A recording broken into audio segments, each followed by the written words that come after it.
Yesterday gave us a tremendous rally. And in yesterday's video, we talked about how we didn't want to see a continuation of yesterday's rally. Why? Because we saw one earlier this year, that March rally after the Fed announced its first rate hike. The market saw a massive, strong, and consistent run, which we happen to be positioned for. But as that rally approached its peak, we got very concerned and we started taking positions off and putting put options on. Why? Because inevitably there was going to be a big air pocket below where we were. The buyers rushed in too quickly and it was a little concerning to see that. So we don't want to take the elevator on the way up. As the saying goes, you take the elevator on the way down and the stairs on the way up. So we saw a big rally yesterday. We didn't want to see it continue. At the same time, this morning I saw all over Twitter, and I understand naturally that people can see the market down after a big run yesterday, down over 1%, and fear, oh no, dead cat bounce. We're just going to give it all right back. We have to avoid that kind of thinking because look what happened. The market opened right where futures were, and then we saw quite a strong move up above that into the green, and we spent more time in the green than in the red today. Significantly more time, despite opening the day quite well in the red and closing in the red slightly. So I think this was a fine day, the type of day we want to see. I want to see more of this. I want to see a dogfight between bears and bulls. I don't want to see a mechanical, one thing happens, everyone becomes bullish. Everyone rushes in like a herd to add positions. And then all of a sudden, there's nobody left to buy. I want a slower, combative, back and forth, uncertainty, grind higher. And that's what we're getting today. That's what we've been getting the past week or so. A lot of uncertainty, and then a little bit of a grind higher. And maybe we're down tomorrow. I said yesterday, maybe we'll be down today. And we were down today, technically, even though we were also up. Let's just not worry about one day's price action. Let's look for news, new things that aren't already known, because a whole lot's known, a whole lot's worried about, concerned about. And I actually think things are starting to get better, particularly oil prices coming down. Now, I don't expect a crash in oil, but I don't expect at this time $200 a barrel oil. The reason for this is we've seen gas prices hit record highs while oil prices have not hit record highs.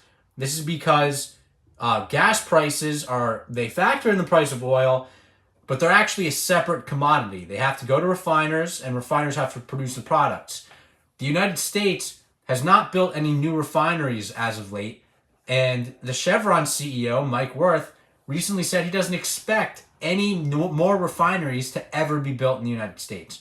So it's really a shortage of RBOB gas that we have in this country that is leading to record gas prices, but oil prices that are now some 30 or 40% off the record highs, quite substantially off the record highs that we saw in 2014.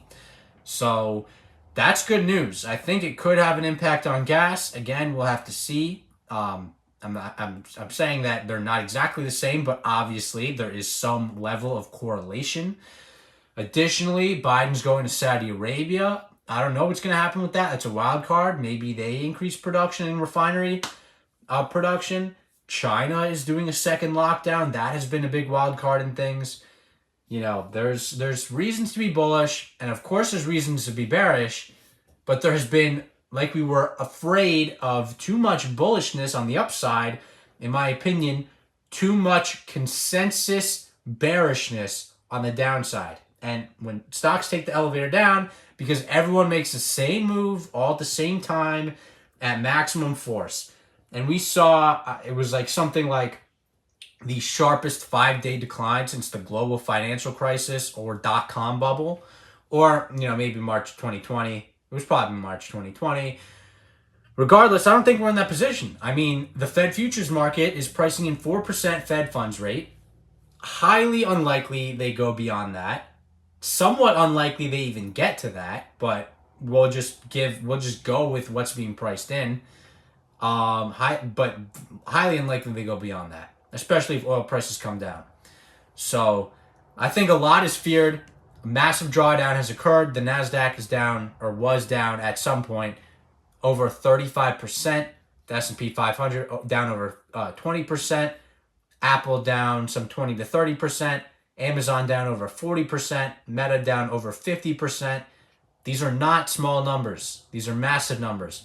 More or almost as many stocks down 75 to 90% as the dot-com bubble. That is quite tremendous. We actually had a faster three times faster decline to 20% than in the dot-com bubble. It took us 3 times as fast to get down 20% in the S&P 500. So we've had a washout, in my opinion. Now we're looking to not have so much hardcore swinging in the upward direction. Can we take the stairs? Preliminary signs are yes. Continuing negative sentiment is certainly present. Recession fears certainly present.